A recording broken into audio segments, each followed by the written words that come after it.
Welcome to the second edition of the Huddle House this season. This is an unexpected one. I don't think any of you guys are going to be expecting it, and we have not leaked this information to anybody. So we're going to be dropping this on you guys, and hopefully it should be a lot of fun. I'm here with Ty once again, and we got Mr. CFerg in the house. Where you at, Carter? I'm right here. Hey, there he is. Yeah. So how's it going, guys? You guys doing all right? Yeah, man. Right. Well, been a while. Fantasy football has kind of cooled off. At least our dynasty league has since the drafts, and we thought this might be a good opportunity to talk about it a little bit. Get some guys together. We have this report from RateMyLeague that Lucas put our league through. We have some information. We have some content to talk about. So I think that's in the cards for us tonight. But I'm just excited to get it going on my brain again. To be honest with you, how about you, Carter? Yeah, coming off a good weekend where we got to see our good buddy Marcus get married. Yeah. Long Island chumps. So it's been a good week so far. He's down there in sandals. Fantasy football is probably the last thing on his mind, although it isn't. I doubt it. He and I have actually doubt it. talked about it a bit this week. He's still been active in the chats we're in with him for the most part. So I don't think he's too unplugged from society. One sec. Yeah, he's got the draft tomorrow, so I'll be surprised if the honeymoon's even the first thing on his mind. But yeah. Not during that tomorrow. No way. Yeah. Sarah's taking a back seat for a little bit. But yeah, man, excited to do this and get it going tonight. So why don't you just tell us what you foresee here and get us started on it, Matt? Yeah, so I mean, this is a pretty hefty report. Shout out to Lucas for, kind of hunting it down. Honestly, I don't think any of us knew it existed.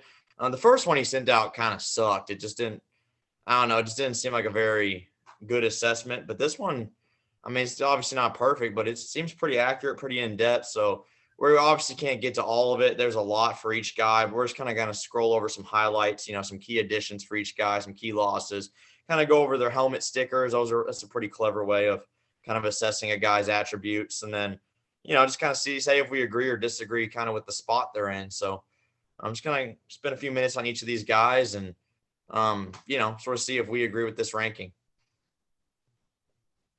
Yeah, sounds good. And as I understand it, this thing is like looking at the teams in terms of like the dynasty lens. So I guess it factors in a fair balance of who's competing now versus who is stored up the best for the future. Maybe weighs a little more heavily to the future, but I don't know. For me, it seems like it weighs a little bit towards redraft, but it gives you a redraft score and a dynasty score. Right. So I do think it tries to do both. We're only going to be looking at the dynasty scores for sure. But yeah, in Lucas's mind, it's only for redraft because I was talking to him about it and he was like, I don't think it's counting dynasty hardly at all, or else I'd be first. So, I don't know. We'll see. But well, in both lists, both the sleeper league and the RateMyLeague, I'm near the bottom. So, and both of those, I'm number one. So I mean, whatever that means. Yeah, we got two sides of the spectrum here. All right, yeah. Well, let's just start. I guess we'll start at the bottom here with number 14 on the list, which is our good buddy Caleb with his full team name. Shout out to Sam Roberts. He definitely his greatest addition this offseason was the team name and the new team avatar. I do think that was his greatest upgrade. So yeah, I mean, other than that though, we can go through some of the changes that have been brought to his team. He added in the rookie draft Kenneth Walker with the number 3 pick, running back for Seattle, to really, he needed a shot in the arm at that position on his team. So he brings that in. But he also made a few trades this offseason. You got Juju from Lucas with a 2022 second for Mike Evans, pretty much. So he shipped off Mike Evans, who's probably going to have a really good season by all accounts. Brought in Michael Gallup in a 2023 second for Brandon Cooks. I think that's a pretty good move for his team. That was a good deal. Leverage for 2023. And then he also brought in Rondale with you for one of those 2023 twos, Carter. I was actually wanting to ask you your motivation for that trade, because I thought you were pretty high on Rondale whenever we did that deal. I just don't think that the longer I thought about it, Rondale was not in my future plans because I got those rookies out of the draft. I got Chris Olave and Sky Moore, and those guys are in my future plans. I really want Sky Moore, and then Chris Olave with Jordan drafting the running back that went to the Bills. Cook. Yeah. Chris Olave just fell in my lap. So I was like, oh, I have 2 young receivers on my roster, and I don't really have any much use for Rondale anymore. If you asked me a year ago, I was super high on Rondale, but after the draft this year, it just kind of just faltered away. Interesting. Okay. Yeah, because I thought he was an important piece of that Debo trade we made for you. I really wanted the draft picks most of all, but that was just kind of like the icing on the cake right there. I got you. Okay. Yeah. Anyhow, that was off topic, but it just got brought up again. That was fun. So just what do we see whenever we look at his team then, guys, according to this? Yeah, I mean, I like the Kenny Walker pickup. I do think he's going to eventually be a pretty good running back. I just think that, running back shelf life is, 5-6 years, and there's a decent chance with Seattle's situation and just kind of how bad they are that, he's not going to necessarily be an immediate, breakout. I mean, I think he could maybe be like a mid to low end RB2 maybe next year, but could potentially be worse than that. And it might take a year or two before he really blossoms into a top guy. So, I mean, it's definitely a good long-term pick. I just think as far as immediate production for next year, it's not going to be that big of a help. And CEH and Pollard are not great guys to fill that RB room. So his running backs are pretty awful. And yeah, he has Patrick Mahomes, and looking at his wide receivers right now, he's still got Godwin, but Godwin, Juju, Claypool, I mean, I still think that's a below average, wide receiver core. So, I mean, I like his draft capital for the future, but I don't know if I'd put him in last, but I think he's one of the bottom 2 or 3 teams. What about you, Carter? I'm with you. I wouldn't put him dead last, but his running back room is really bad. He keeps telling me over the Bachelor trip and everything that Tony Pollard is taking over Zeke's spot this year. And then a report came out today saying that Mike McCarthy is very confident that Zeke's about to have his best season yet as a Cowboy. So I'm hoping that happens because Zeke's on my team. But then again, he has a lot of confidence in Tony Pollard. Yeah, I think it's interesting with his running back room because obviously, it's not anything that's built to contend right now, but I think it could be interesting next year, maybe even the year after that, because Pollard, I think, has free agency coming up maybe the year after this. So not that I don't know really how that works. Like, he's been a backup for this long. He goes somewhere else and is a starter. I don't really think it works like that. I think I think any move you make is going to be a backup role. I think his best chance is probably with the Cowboys, but theoretically could go somewhere else. I think Miles Sanders is on the last year of his deal in Philly, so Kenneth Gainwell could take over a bigger role in the years to come. But that's a lot of chance that I think is built into there. And I don't think that's guys that were drafted to supplant their starters necessarily. So I do think that's going to be a continual problem. CEH could be good this year, but I think he's pretty much a thorn in the side of everybody, it seems like. So, yeah, I think that, this is kind of a fitting ranking just because it's the state his team's in now. I think he made a lot of good moves to get out of there down the line this offseason. He got younger. He got some future draft capital, got a lot of 2023 seconds.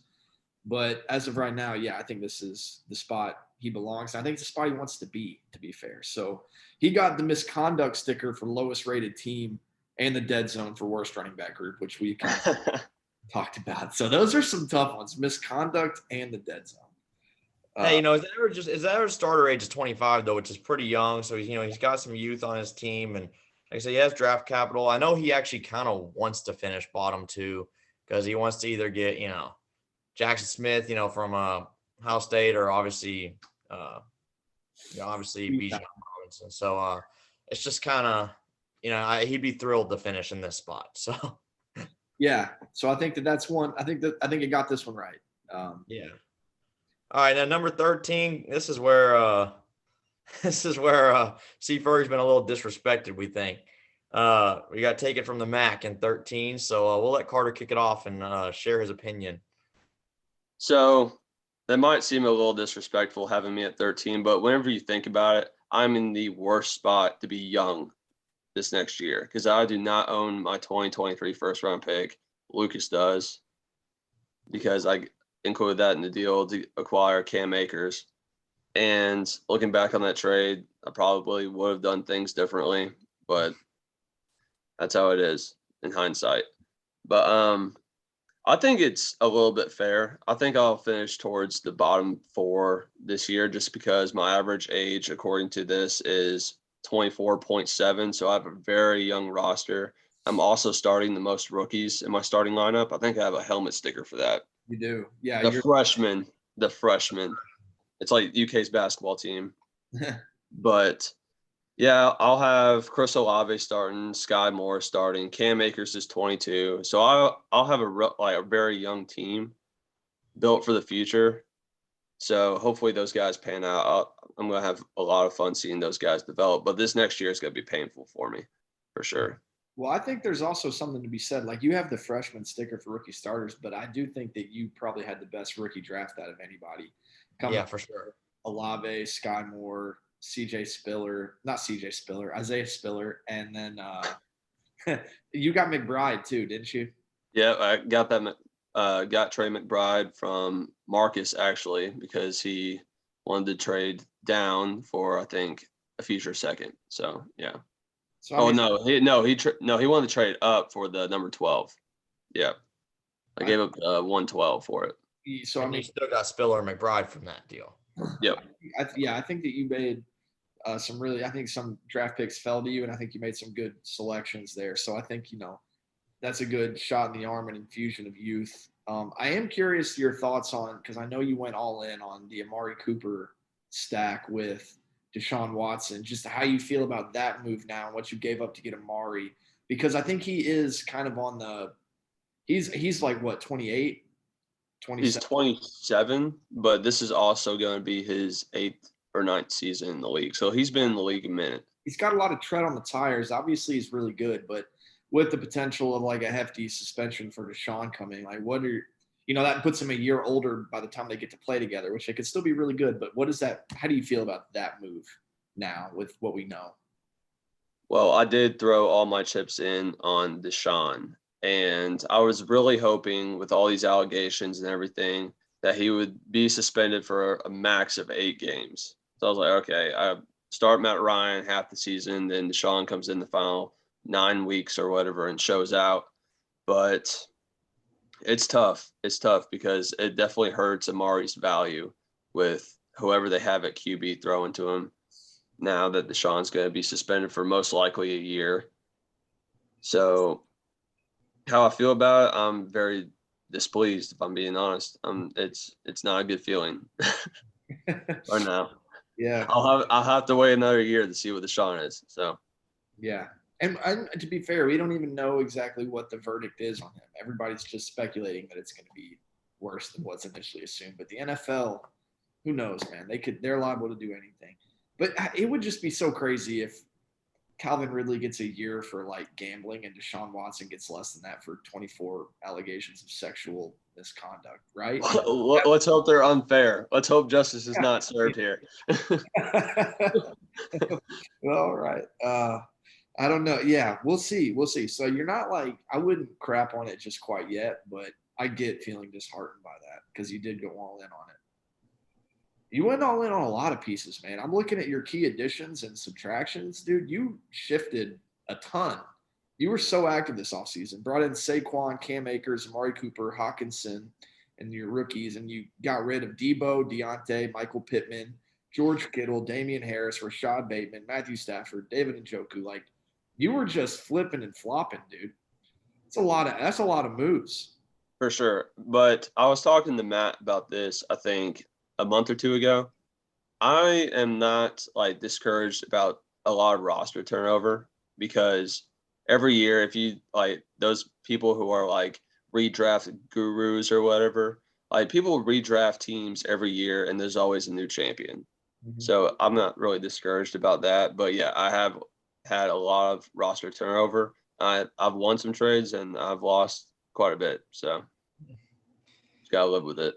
Yeah, I mean that's trading, I mean Matt's feeling the same way too. I'm sure everybody who makes a trade is. Not you, Tom, man. You've been nothing but dogs off season. I don't Yeah, know. that was in the back of his mind whenever he said it.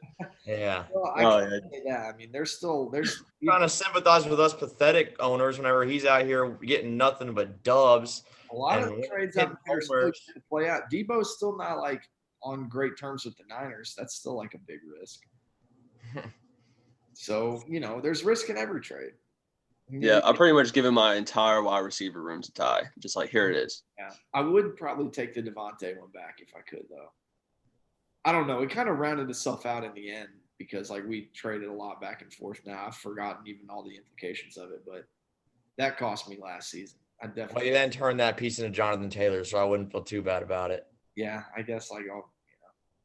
Wait till it's his turn, Matt. Okay, back.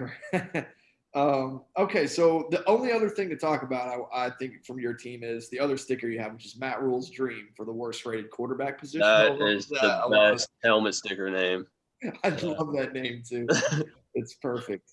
But yeah, I mean, so you're starting Matt Ryan because Deshaun we still don't really know about, and you did deal Stafford this offseason because it pretty much out of confidence in Deshaun, right? Mm-hmm. Yeah. Yep. So Pretty much so. Now I wanted to get back in the first round because I didn't have a first round draft pick at the time. Yeah, that makes sense. So that's your team and your stickers. And 13, we don't feel like it's entirely fair, but I'm wondering what they're weighing so heavily. I feel like they're just precluding that Deshaun's going to be suspended a year because if he's not, I don't think there's any way your team is here. Yeah, I agree. Sure. I definitely think you're above the guy that we're about to say next, and that's Party Pack of Oreos. Jordan, he's been subject to controversy this offseason a few times. He made some trades this offseason. Yeah. I have a question. Did he make the trade with James before or after y'all's last ranking on here? Before or after, I think. After? Nice. All right. It was after. Yeah. Is what I'd have given it probably, but something like that, Yeah, you would have guessed. You would have given it a C or like, yeah, I think he gave up quite a bit. Anyhow, that trade we're talking about, why don't we just go ahead and define it? It was pretty much Zach Ertz for 2023 first. Basically. Yep. So, I mean, Zach Ertz, by all accounts, probably going to have a solid season this year, but he is old. They did draft Trey McBride to eventually replace him. And if we're taking these rankings as how the league's going to finish, that would be the 103 in the 2023 draft, which is going to be a very, very good prospect, we're all assuming. So it's really cool to get married for that trade. I think Jacob Mitchell needs to be sending Jordan a thank you card for kind of taking some of the heat off him because I think this might have been worse. Yes. Pound for pound, it's worse. I think, honestly, pound for pound, this is one of the worst trades I've seen in my entire life. I don't know. No shirt. I don't think Zach Ertz is worth. I mean, for a contender, Zach Ertz might be worth like a late second. For Jordan, who's not contending this year, I don't know if he's worth a third. I truly don't. Because Zach Ertz has 2 years left in the NFL. And Jordan's not going to need an elite tight end in the next 2 seasons.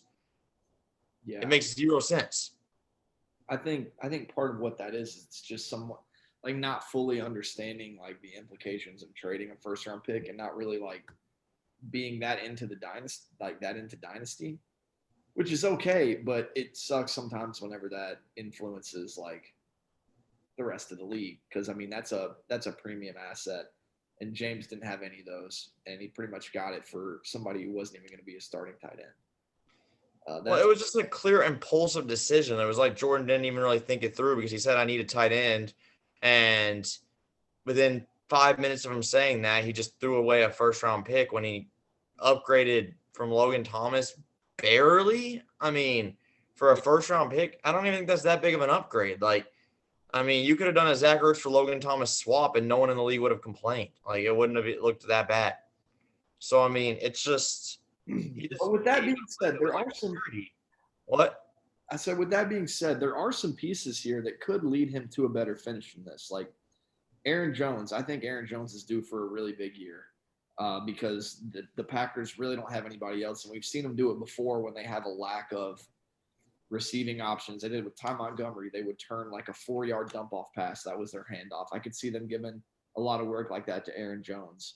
Alvin Kamara, we don't really know the legal situation, but he should be in, he's pretty good.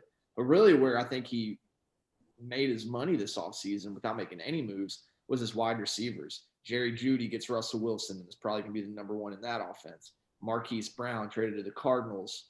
He's going to be the number one there in a better passing offense. No DeAndre Hopkins. Russell Gage, he's going to be in a good spot with the Bucs while Godwin's overcoming that ACL injury. Like that, his wide receivers really improved without him doing much. So I think that there's definitely a route to him finishing higher than whatever he's ranked here, 12. I think that just because that is some good young pieces right there.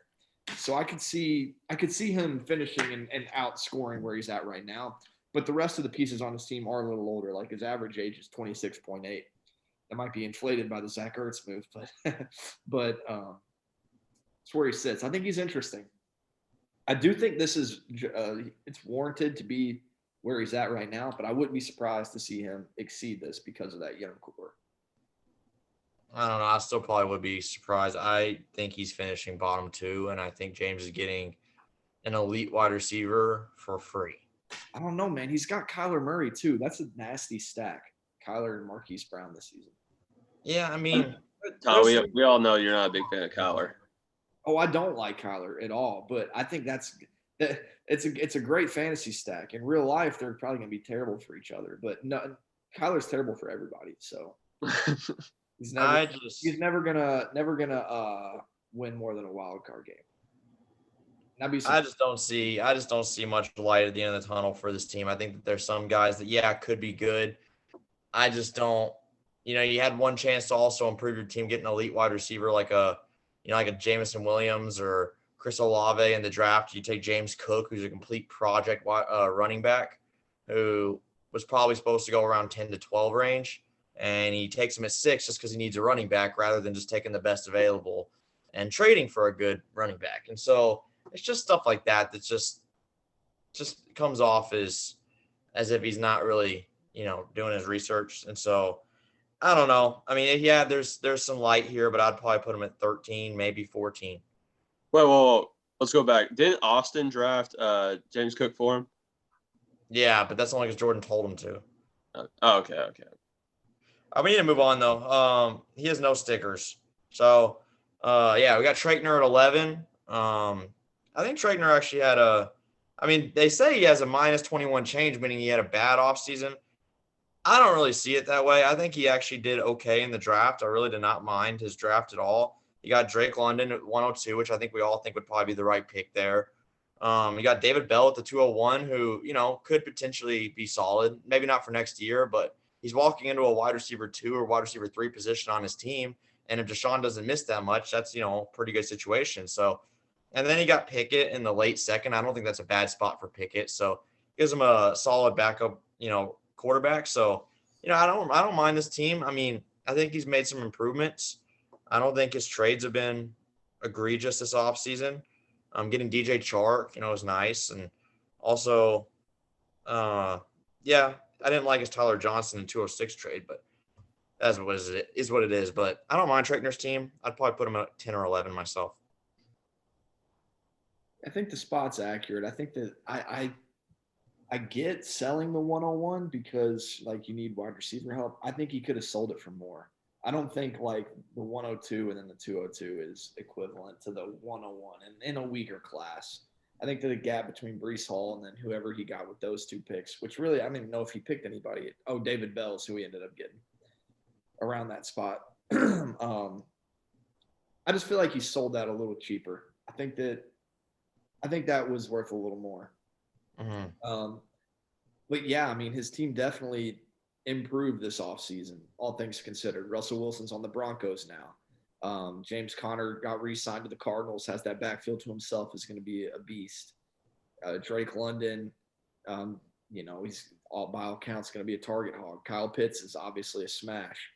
I think that there's a lot of pieces that are put in place to kind of accelerate this. I'm interested to see what he's going to do with Derrick Henry this year. I'd be surprised if he's on his team by the end of it. I don't know if it'd be wise for him to be on his team unless he's contending this year. So we'll see what happens. What about you, Carter? I love my man Chris and everything, but I do not think there's any reason he should not be bottom 3. Just because of that just terrible wide receiver room. I know he acquired Drake London in the draft this year, and I love Drake London. He was number 1 on my draft board in terms of wide receivers. But, I mean, just looking at his wide receivers, you have Devontae Parker, DJ Chark, Robbie Anderson, Julio, AJ Green. These like a bunch of these old heads, man. Yeah, I just have no confidence in that wide receiver room. Yeah. But Derrick Henry, it's probably going to carry him to a few wins just by himself if we see OG Henry, just healthy OG Henry. So I'd like to see what happens with this team this year. Yeah, I would probably put him where he's at. I think he can escape the bottom 3 simply because of not just Derrick Henry, but yeah, James Conner might be poised for another RB1 season. So he might have 2 RB1s on his team right now and for next season alone. And Russell Wilson, I think, gets a little bit of a boost in his new situation in a very, high octane division. So I just think, yeah, the receiving room's horrible, but I mean, you got to basically look at Kyle Pitts as a receiver, and he could very well be a great receiver this year. And be, a top 4 or 5 tight end. I think that's very reasonable. So I think he can, get enough wins to maybe be 11, but I wouldn't put him any higher than that. Yeah, he's got the NBC Mr. Bad core for worst rated receiver position, which we all agree fits the bill. I think I kind of come from the same thought as Carter there. I think I would take a few teams that got ranked below this over his for this season. I guess this isn't just for this season, but I do think just based on the way things are right now, his team's a little bit lower in my eyes than the ranking. But I think he made good moves this offseason. I think he's in a position to make a change, over the course of the season, depending on how it goes for him.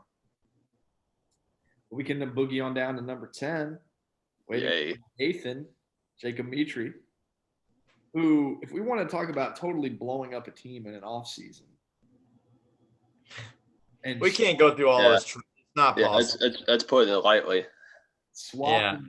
Because he went 8-6 last year, but he totally just revamped his lineup. He made the playoffs.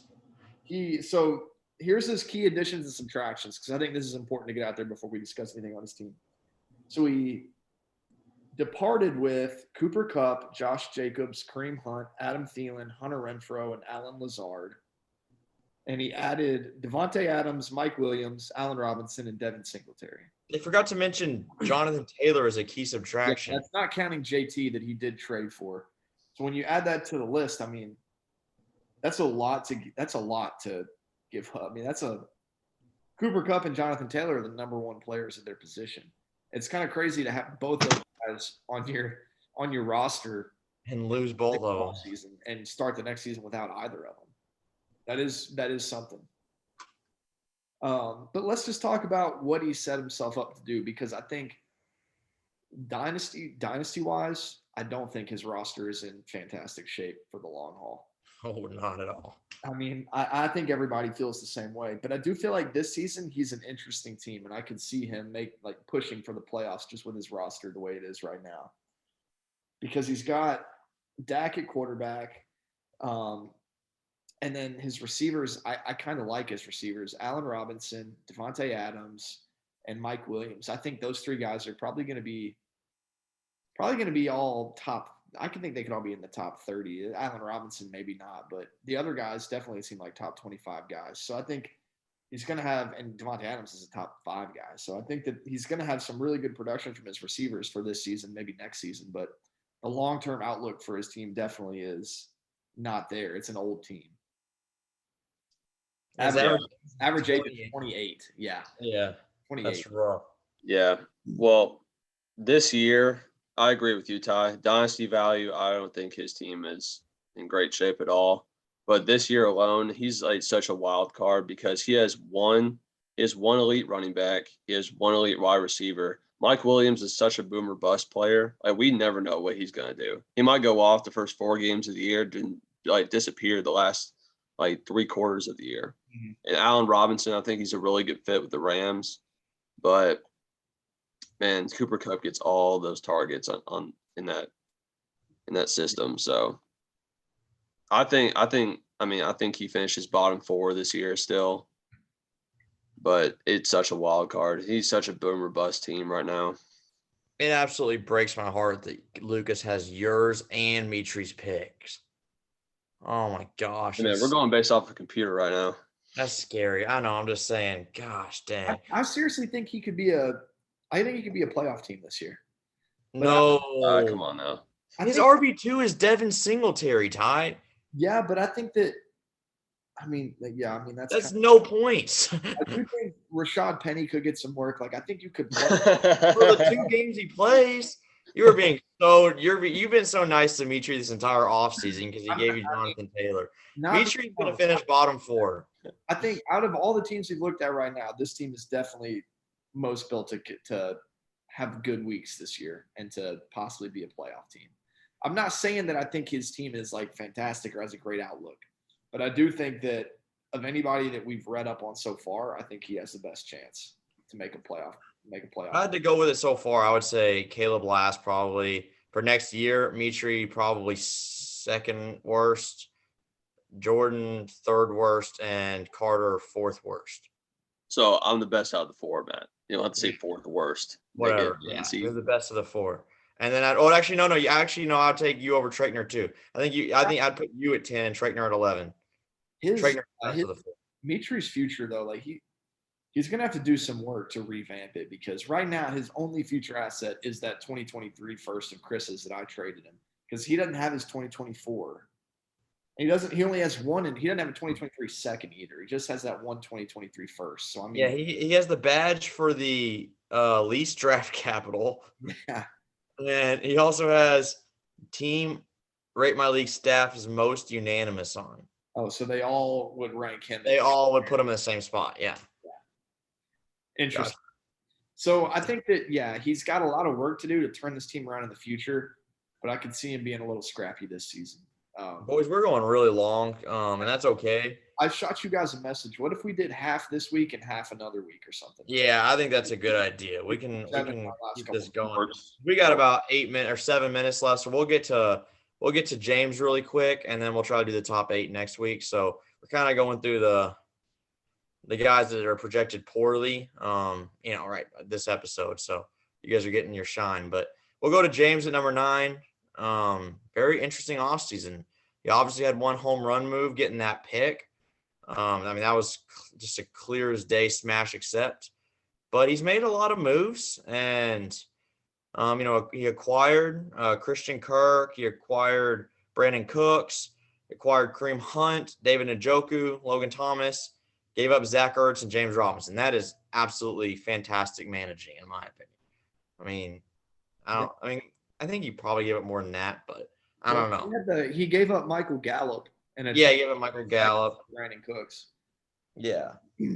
But still, I think it's been a pretty good offseason for him. I like his team a decent amount, but I probably would put him at 8 or 9 for this season. So I think it's pretty accurate for this year. Dynasty, though, having that pick is huge. And in addition to still having his own pick, he doesn't have his own pick, but he has Jordan's. So, yeah, I'd probably put him at 8 or 9. I do think if McCaffrey can stay healthy all year, he's still an absolute beast. I don't think he has a good RB2 situation at all with it being either Kareem Hunt or Darrell Henderson. But, Kareem Hunt could be okay. Trey Lance. They're an injury away from being in good spots. Yeah, for sure. Ty. Trey Lance is a little bit of a wild card. We'll have to see. Yeah. I don't really love his receivers personally. I think Lockett's old. Probably not poised for a great season with Drew Lock. DeAndre Hopkins should be pretty good if he can stay healthy. He's always a good player. Cooks is steady, definitely a steady producer. Terry's very boomer bust, and I don't see that changing with Carson. So, it's an okay receiving core, but I would probably put it middle of the pack, maybe bottom half of the league. Well, he got hurt by the Hopkins suspension too. He's without him for half. Oh yeah, that is true. Yeah, that hurts him big time. So I think 9's pretty accurate. Yeah, I agree with you, Matt. I think deserves to be at the 9 spot for sure. Maybe a little higher. Honestly, like at 7 or 8. But he had a really good offseason. James is just a really good manager of his team. He makes a safe move usually. He's very opportunistic as well. Terry's gonna be his wide receiver 1 this year, and Terry's very I wouldn't consider him a boomer bust player. He's very consistent every year, kind of like a DJ Moore a little bit. But I don't think his game log last year, he wasn't consistent at all. He put up. I'm saying like year by year. I'm not talking about week by week. Oh, that's what I was talking about. I'm saying like he's gonna win you some weeks. He's gonna lose you. Well, like I said, he's like a DJ Moore. DJ Moore was like that last year as well. But yeah. So for the sake of moving on, I'll just say he deserves to be at that spot. Yeah, I just want to mention one thing. Two things. Really liked his Rachaad White pick in the draft. I think that's a nice piece moving forward. And I think honestly his team could come down to 2 players between him being a flop or him being like a contender. And that's Trey Lance and McCaffrey, who are both extreme wild cards now. But we've seen what McCaffrey can do. Even when he just plays one game, he's like 20 points a game. If he gets that production, it really doesn't matter what he gets from his running back, too. It's icing on the cake. And Trey Lance could be a revelation at the quarterback this year, So, I mean, I think that this will be a big learning year for him, and we'll know quickly whether this team is trouble or it might be a bit more of a growing process for him. So, regardless, the best thing he did this offseason was getting back in the 2023 first round. Huge move. Had to do it. Really will help give him a safety net regardless of how he performs or what he does this year. So I thought that was great management. And, James is always going to be in it somehow. Like he scraps and claws and will find his way there. Yeah, he's a little bit of opportunistic is very much the word I would come up with. He finds ways to catch guys at their weak point and just destroy them in trades. He does it every single year. And he hadn't really done it last season that much, but he found his opportunity to do it this offseason. And yeah, I think it saved him because I think his team's fairly old and was kind of just looking rough. And without the 2023 first, it was like this guy doesn't have that much of a future on top of having kind of a mediocre team. But now it's like, yeah, he can get a young stud next year in the draft, probably in a top 5 pick most likely. And yeah, and hopefully kind of get things on track. So I think he definitely improved his dynasty value a lot this offseason. Yeah. So question in our last couple minutes then. So we just looked at the bottom 6 teams. Out of those, who do you guys think would be most likely to sneak up and make a playoff push this year, just based on where they're ranked right now? James. It would be James, yeah. Yeah. Because like what you just said, I mean, if McCaffrey could somehow stay healthy an entire season, he's 2 running backs by himself, basically. And I mean, I know the D-Hop suspension hurts him, but I mean, Cooks is very consistent. McLaurin, I mean, I know it has kind of bagged on him a little bit, but I think he could improve slightly with Carson. And so I think he's got some pieces there, and if Trey Lance actually does blossom and uses that running ability to kind of give him a good floor as a quarterback, then, I think he could potentially slide into the 5 or 6 spot. Plus, it's James. So, I mean, James is always going to make moves during the season, and most of the time he wins them. So, I think I see him. I'll tell you my sleeper, though. You're probably going to call me crazy. And it probably won't happen because I think a little more effort would be needed than what might be given. But Jordan, I think I could see Jordan's team. I was thinking Jordan. I was between Jordan and James. The receivers are filthy, and that stack with Marquise and Kyler, I think that could cause some serious damage. I think his running backs are solid too. I think if it was flexes are so bad, man. He banked so much on Cordero last season, and Cordero's bound to regress. And is he gonna be starting James Cook in his second flex spot? I mean, I do like some upside at the receivers with Hollywood and Judy both getting improvements, but I just don't think he has like 3 missing roster spots that are like with scrubs that I think need to be better players. I mean, he's made some bad moves, but he's also caught some breaks this offseason, like Ty said. Yeah. All right, well, that's all we got for this episode. I got to wrap it up right now. We have about 10 seconds, but we'll finish this up next week. It was good seeing you boys. Yeah, good to chat. Do it again soon. Yeah, see ya. Peace.